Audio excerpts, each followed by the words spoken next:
오늘은 이 우주의 근본 법칙에 대해서 하나 공부하겠는데요. 왜 우주가 생겼으며 왜 여기에 이렇게 와 있으며 항상 드리는 말씀이죠. 근데 오늘은 자기 중심성이라고 할까요? 이른바 말하면 이 우주가 본래 무한에서 생겼다고 항상 그러잖아요. 근데 여러분들이 지금 이렇게 앉아 계시잖아요. 누구나가 다 전부가 다 한결같이 특징적인 마음이 있거든요. 그 특징적인 마음 뭐 같아요? 이른바 말하면 모든 것을 자기 중심으로 판단한다는 사실이에요. 어떤 판단에도 다른 사람에 대한 배려가 들어있는가, 그 정도에 따라서 그 사람의 성취도가 달라져요. 사람들을 보면 부부간에 같이 살면서도 하나잖아요. 남편에 대한 배려라거나 주변 사람들의 배려. 예를 들어서 아파트 단지에 산다. 그러면 그게 전부 다 공동 집합 건물이잖아요. 그 아래 위층이 있잖아요. 그러니까 지난번에도 마찬가지로 층간소음이라고 그러잖아요. 좀 더 이렇게 좀 조심해서 다니면 아래 사람들이 덜 불편하잖아요. 쿵쿵쿵 해버리면 신경이 예민한 사람들은 참 그 견디기가 쉬운 일이 아니거든요. 그런 것에서부터 뭐 자동차 주차 문제라거나 혈압을 문제가 다 타인에 대한 배려가 너무 취약해요.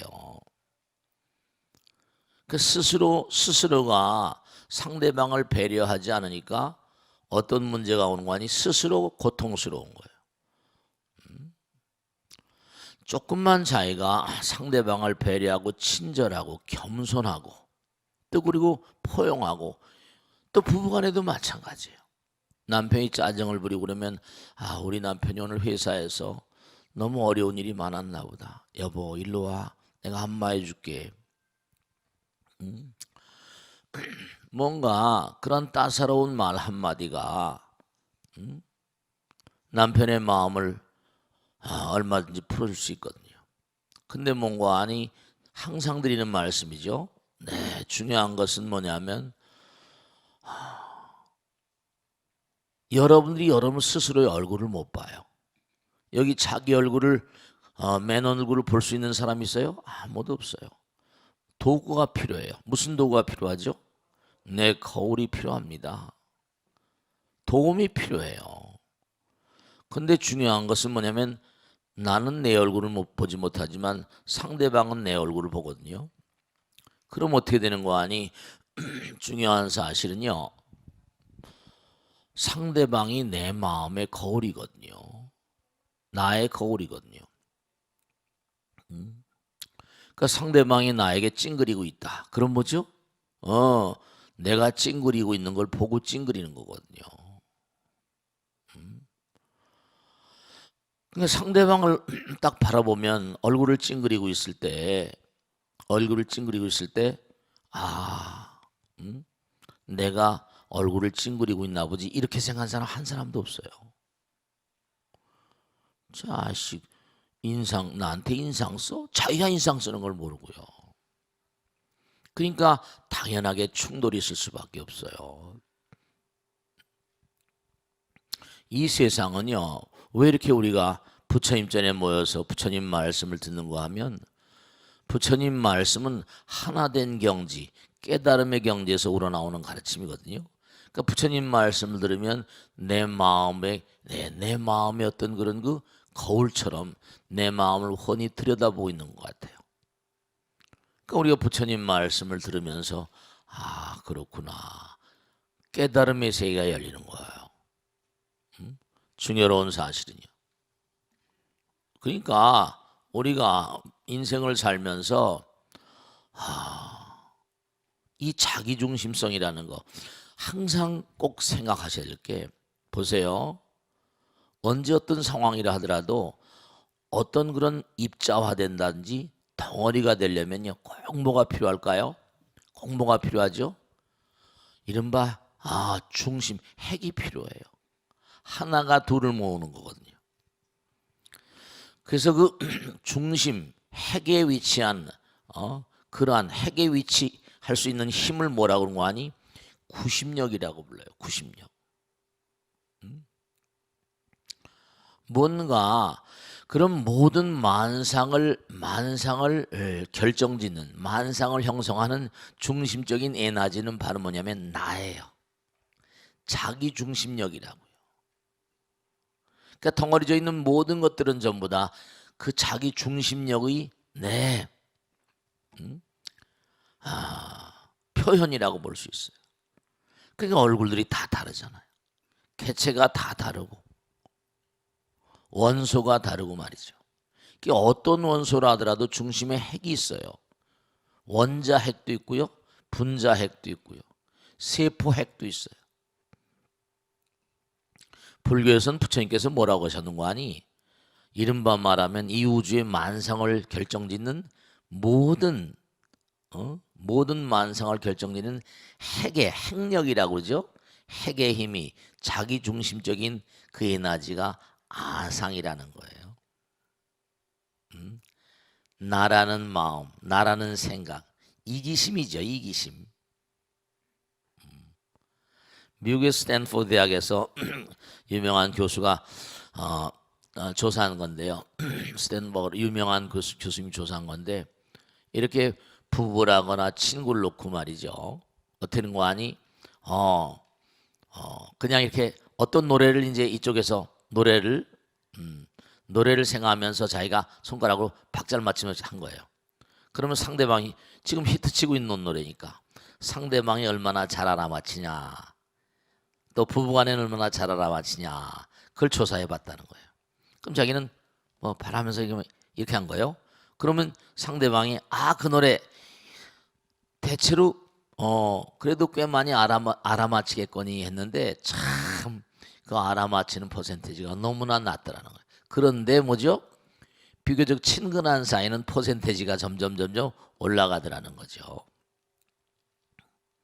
자기중심성이 깨져버리면 상대방과 공감이 쉽다는 거예요. 그러니까 우리가 중요한 것은 뭐냐면요. 미물중생들 보세요. 원자의 세계에서부터 분자 작잖아요. 그런 것들이 모여서 아주 땅바닥을 기어다니는 이상한 조그만 미생물들, 조그만 미물중생들 있잖아요. 그것에서부터 점점 커져가지고 무슨 강아지나 송아지나 사람이나 이렇게 되잖아요. 점점 더 커진 것도 있지만요. 그러니까 모든 만유에는 두 가지 힘이 있는데요. 첫째는 뭐냐 하면 자기 중심성의 상징이라고 할 수 있는 구심력이 있고요. 또 하나는 뭐죠? 우리가 본래 어떤 존재예요? 본래 누구나가 다 부처님이잖아요. 부처님은 어떤 존재예요? 무한이잖아요. 무한한 확장성, 자꾸만 퍼져나가려고 하는 마음, 퍼져나가려고 하는 마음, 그런 걸 뭐라고 그럽니까? 원심성, 원심력이라고 불러요. 이제 그 90년 센츄리 퓨거, 센츄리 피럴 이런 반 말하면 원심력, 구심력 다 들어보셨죠, 그죠? 모든 만유엔 두 가지 힘이 적용됩니다. 그러니까 자기 중심성이 있으면서도 또 뭐죠?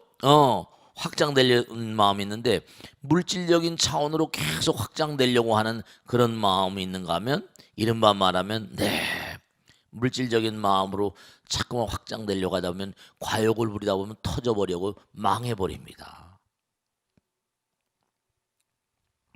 근데 물질적인 차원이 아니라 물질을 내려놓고 한없이 승화되려는 마음, 그런 마음 우리를 뭘 만들어요? 부처로 만들잖아요. 그러니까 결국은 이 우주 만유는 핵이 있어야 생기는데, 그 핵은 뭐라? 한 생각, 이기심, 그것으로 핵이 돼서 점점 끌어당기면서 핵심부가 되고 외곽에 뭔가 막이 생기고 이래가지고, 그러니까 핵심부가 생기니까 어떻게 돼요? 그걸 갖다가 뭐죠? 외부와 차단을 해야 되니까, 자기 아성을 지켜야 되니까 막이 다 생기는 거예요. 원자도 막 있고 분자도 막 있고 세포도 막 있고 나라도 막 있죠. 국경선이라는 개인도 전부 다 막이 다 있잖아.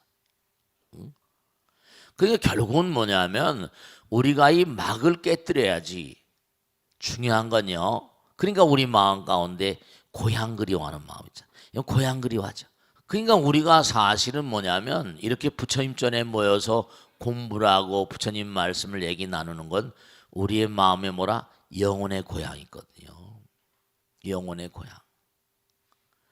그 부처님 말씀을 들으면 여름잖아요. 어떤 때 기분이 좋을 때 옛날에 연상작용이라고 그러잖아요. 기분이 좋고 그럴 때 옛날에 기분 좋았던 어떤 장면들이 뭐죠? 같이 이렇게 연상이 되면서 같이 기분이 좋은 그런 상황들이 있습니다. 괜히 알 수 없는 내가 기분이 좋으면 알 수 없는 어떤 일들이 말이야. 기분 좋고 괜히 흥얼흥얼 노래가 나오고 말이죠. 네. 중요한 건 제가 이제 꼭 말씀드리고 싶은 건 뭐냐면 우리 마음 가운데 구심력과 원심력이 있는데 결국은 뭐냐면 나를 터뜨려 버리고 세포가 뭐냐면 그 핵 속에 들어 있는 이른바 자기 중심성이 깨져 버리면 어떨까요? 우주와 하나가 돼 버려요. 무한이 돼 버립니다. 우리가 중생으로 왔다 다시 뭐라 부처로 가야만 되는 숙명적인 이유가 점점 지금서부터 계속 노력을 하거든요. 다른 종교에서 뭐 하늘나라 가자 그러잖아요. 하늘나라 간다 한들 말이죠. 욕계, 색계, 무색계. 거기도 또 계속해서 정진해 가지고 결국 궁극엔 뭐죠? 사랑의 화신이 된다 그러잖아요. 이러면 자꾸만 자기 중심성을 깨뜨려 버리고 자기 중심성을 이른바 말 에고센트릭 한다고 할까요? 그런 마음들을 자꾸만 깨뜨려 버리면요. 여러분이 아시잖아요. 남들에게 자꾸만 뭔가 베풀고 주고 사랑은 항상 이게 사랑은 뭐라? 주는 거라 받는 거다. 뭘 잘 모르는 것 같아 이 사람들이. 사랑도 모르다. 그러니까 자꾸만 뭘 이렇게 마음을 펼치고 하는 사람들, 그런 사람들이요 하늘의 복을 받습니다. 사람들이 다 복 받길 원하는데 천복 있고 천벌이 있어. 천벌 받을 놈, 하늘의 복을 받을 사람. 천벌이 있어요. 천벌이 있습니다. 천복이 있어요. 그럼 하늘에 이제 결론적으로 말씀드리겠습니다. 자, 중요한 건 제가 어제도 그런 말씀했는데 하늘에서 햇살이 다 비쳐요. 햇살이 쫙 비치는데 누구에게나 공평해. 그런데 햇살을 더 많이 받는 사람이 있다. 더 많이 받는 부분이 있지. 어떤 부분일까? 햇살을 더 많이 받는 부분. 볼록 렌즈 같은 거야. 볼록 렌즈는 뭐라? 햇살을 더 많이 모아가지고 볼록 렌즈 중심 있잖아요. 하나의 초점에 딱 모아버리면 햇살을 받아가지고 다 태워버리잖아요. 그러니까 예전에 어르신들은 정신일도라고 그랬어. 응? 이른바 말하면 어떤 사람들이 하늘의 복을 더 많이 받는 거 아니? 이른바 말하면 중요한 건 말씀이죠. 헌신적인 사람들이야. 희생적인 사람들이고 비어있는 사람들이야. 비어있는 사람들. 하늘에서 비가 내리는데 그릇이 뭐라 조금 못 받아 먹잖아. 마음이 넓은 사람들. 마음이 정말로 뭔가 다른 사람, 이 헌신과 희생적인 사람들, 자기를 뭐라 버린 무아상, 무인상, 무중생상. 그러니까 여러분이 중요한 거 하나 마지막으로 말씀드리겠는데 진짜입니다. 내가 가정의 주부예요. 또 아버지고 엄마입니다. 아까 천복을 받고 천벌을 받는다 그러죠. 왜 이렇게 우리가 부처님 말씀을 공부하고 부처님 말씀을 연마하고 기도하고 이런 삶이 중요한가 하면 내가 상대방하고 이렇게 같이 살아요. 내 상대방의 말을 잘 들어주면 어떻게 될까? 그죠? 상대방도 어떻게 돼요? 내가 말하는 걸 부탁을 안 들어줄 수가 있어 없어요? 그렇죠? 내가 저 녀석 한테 호떡으로도 먹고 빵떡으로도 먹는데 날 좀 도와달라고 그러면 그래 알았어지. 근데 뭐 평상시에 말도 안 듣고 그러는데 뭐 도와달라면 도와줘요? 아니에요. 여러분이 부처님 말씀을 잘 들어주면요 부처님들 뭐라 꼼짝 못해요. 그걸 아셔야 된다. 부처님 말씀을 잘 듣고 부처님 말씀대로 살면 여러분이 부처님께 빌 일이 한두 가지가 아니거든. 부처님께 빌 일이 한두 가지가 아니야. 진짜로. 그러니까 내가 부처님 말씀을 잘 듣고 부처님 말씀대로 그렇게 살면 부처님께서도 나를 함부로 못하고, 그러니까 지구아이가 골수 깊숙이 느끼는 게 있는데, 저는 많은 분들 모시고 살잖아요. 그분이 와서 막 고통과 아픔과 쓰라림 뭐 전부 다 즐거울 땐 별로 안 오거든. 꼭 어려울 때 와. 그럼 부처님께 그럼 스님이 열심히 기도해 줄게. 그리고 이제 같이 막 기도하는 거죠. 그래서 그분이 뭔가 어려움이 해소가 되고 그러면 뭔가 아니 정말 부처님 감사합니다. 그런 마음들이 되는데 만일 그게 제대로 안 돼버리면 어떻게 돼요? 아예 그절 영감 없다고 막 그 부처님 영감 없다 그러면 그럼 누가 손해야? 나만 손해인 거지. 그러니까 마찬가지로 여러분이 가족 간에 여러 가지 남편과 아들 딸들 그 평상심시도라. 그러니까 지공왕이가 이렇게 지공왕 스님께 살면서 항상 느끼는 게 부처님 말씀대로 살도록 최선을 다하자. 모자라지만 그게 부처님 말씀, 부처님께서 내 말씀을 잘 들어주실 거 아닌가. 내가 나의 욕심이 문제가 아니라 신도들과 더불어 사니까 그들의 아픔에 동참을 해야 되니까. 그 여러분이 고차원적인 존재들은요 하늘도 마음대로 못합니다. 하늘의 복을 받아요. 함부로 막 살면 이 생은 아무 따나 되는 게 아니에요. 또 아무 따나 못 그러니까 참 안타까운 게 어리석어서 누가 뭐라 그러면 쫓아다니고 이런 인간들이 별 볼 일 없는 인간들이 왔다 갔다 자기 꾀에 자기가 넘어가거든. 그러니까 자기중심적인 마음을 내려놓고 부처님 중심적인 마음으로 살아야 돼. 부처님 중심적인 마음으로 산다는 건 나를 버리는 거고 자기중심성을 깨뜨려 버리면 그 나라를 다스리는 무슨 뭐 대통령이라거나 그 누구라 하더라도 그런 마음이 아니면 앞장설 생각하지 말아야 돼. 그러니까 제가 항상 입버릇처럼 얘기하잖아요. 덕이 없는 자가 권력을 잡으면 만중생을 살상합니다. 덕 있는 사람이 나라를 다스리면 만중생을 살린다고. 덕 있는 사람이 권력을 잡으면 만중생을 살린다고요. 그러니까 덕은 크고 넓은 마음 아니에요. 이 자기중심성이라는 게 그러니까 덕 있는 사람이 돈을 잡으면 만중생을 살리지만 덕이 없는 자가 돈을 잡으면 자기도 죽고 남도 죽입니다.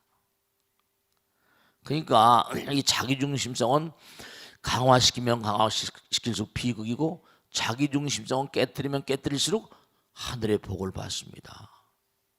그러니까 법당에 나와서 헌신하고 법당에 나와서 봉사하고 이런 것들이 다 거저가 아니에요. 다 점수가 매겨지는 거예요. 하나 마지막으로 꼭 말씀드리는데 제가 지난번에도 말씀했죠. 중요한 거야. 내가 말을 하더라도 조금만 생각하면 남들에게 좋은 말 할 수 있잖아요. 근데 막 말해버리면 그 말 한마디가 조금만 생각하면 좋은 말이 될 텐데 말 한마디가 뭐죠? 함부로 해버리면 남의 마음을 아프게 하잖아요. 그 말도 선택을 해야 돼. 너 말 조심해. 생각도 선택이거든요. 염불 할 것이냐, 부처님 생각할 것이냐, 아니면 딴 생각할 것이냐. 행동은 몸으로 하는 말이니까. 그러니까 말과 생각과 행동으로 매 순간마다 선택을 하는 겁니다. 선택을 하는데 사지선다행, 오지선다행 있잖아. 매일같이 점수가 평가가 나와요. 매일같이 점수 평가가 나온다니까. 그 사실을 까맣게 모르고 부처님이 지금 전부 다 점수 매기고 있는 걸 몰라. 우린 지금도요 부처님 나라의 점수가 다 매겨지고 있다니까요. 그러니까 본래적으로 나의 마음 가운데 자기중심성을 깨뜨리고 무아상, 무인상, 무중생상, 무사상이잖아. 그러니까 항상 명심하실 게 평상시에 내가 얼마나 나를 갈고 닦냐 이게 정말 중요한 거예요. 아시겠죠?